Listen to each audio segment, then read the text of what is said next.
دو حکمراں آپس میں جنگ لڑتے ہیں،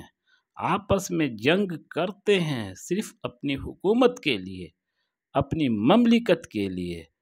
خود اپنی شان کو اونچی کرنے کے لیے،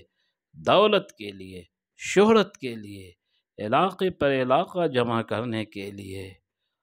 اور بڑا سے بڑا حکمراں بننے کے لیے۔ لیکن ان کی یہ جنگ ان کو پتہ نہیں چلتا کہ کس قدر نقصان کا سبب بنتا ہے۔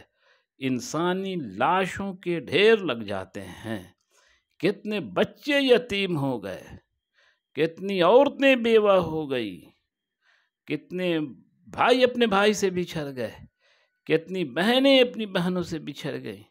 کتنی بیویاں شوہر سے بچھڑ گئیں، کتنے شوہر بیویوں سے بچھڑ گئے، کتنے کے بچے لاپتہ ہو گئے، کتنے کے مرد لاپتہ ہو گئے، ان کا پتہ نہیں وہ کہاں چلے گئے، انہیں زمین کھا گئی یا آسماں کھا گیا۔ کس قدر خطرناک بات ہے کہ ایک انسان دوسرے پہ ٹوٹ پڑتا ہے اور دوسرا پھر اس پہ ٹوٹ پڑتا ہے اور اسے اس نشے میں ہوش ہی نہیں ہے کہ اس کا خود اپنا نقصان نہیں ہے، بلکہ ایک انسانیت کا نقصان ہے کہ انسان کی جان جا رہی ہے، انسان کا وقت جا رہا ہے، انسان کا مال جا رہا ہے، وہ حکومت پانے کے نشے میں ہے، وہ کسی کی جان پر چڑھ کر، کسی کے مال پر، کسی کی عزت و آبرو پر چڑھ کر وہ ایک دوسرے کو ختم کرنے کے لیے تیار ہیں۔ اب تو ایٹم بم جیسے ہتھیار نکل گئے اور ملک کا ملک صاف کر دیتا ہے، جیسے ہیروشیما ناگاساکی، آج بھی وہاں ہریالی نہیں جمتی، جو لوگ زندہ ہیں کتنے معذور ہیں۔ کتنا افسوس کی بات ہے کہ مستقبل میں اتنی ساری لڑائیاں لڑی گئیں اور اس کا انجام سامنے ہے۔ کس قدر بربادیاں، کتنی ویرانیاں، کتنے ہولناک مناظر، باوجود اس کے پھر آپس میں فلسطین اور اسرائیل بھیڑ گئے اور دیکھتے دیکھتے ہزاروں جانیں تلف ہو گئیں، ہزاروں مکانات دھوست کر دیے گئے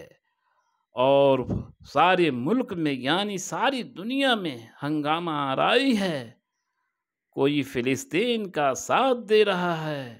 اور کوئی اسرائیل کا ساتھ دے رہا ہے، انسانیت کا کوئی ساتھ نہیں دے رہا۔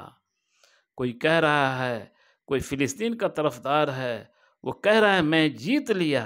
کوئی اسرائیل کا طرفدار ہے، وہ کہہ رہا ہے ہم نے جیت لیا، لیکن کوئی انسانیت کا طرفدار نہیں ان کو روکنے والا کہ ارے تم جیت گئے، کیسے جیت گئے؟ تمہاری وجہ سے انسانیت ماری جا رہی ہے، دنیا برباد ہو رہی ہے، ہر طرف خون خرابے ہیں، ہر طرف گوشت کے لوتھڑے ہیں، ہر طرف خونوں کے دریا بہہ رہے ہیں، ہر طرف افراتفری کا عالم ہے۔ ایک دل کو کوئی سمجھنے والا نہیں، ایک دماغ کو کوئی سمجھنے والا نہیں، ایک انسان کو کوئی سمجھنے والا نہیں، کوئی کسی کو پوچھنے والا نہیں۔ غور کریں، ایک ایک انسان کتنی محنت سے پیدا ہوا ہے، کتنی کوششیں اس پر لاگو ہوئی ہیں، کتنے لوگوں نے اس کی پرورش کی ہے، کتنی تعلیم کے لیے کتنے جد و جہد کیے گئے، آج اس کو مقام پہ لایا گیا۔ دیکھتے دیکھتے شیشے کی برتنوں کی طرح آپ اسے توڑ کر پھینک دیے۔ افسوس کریں،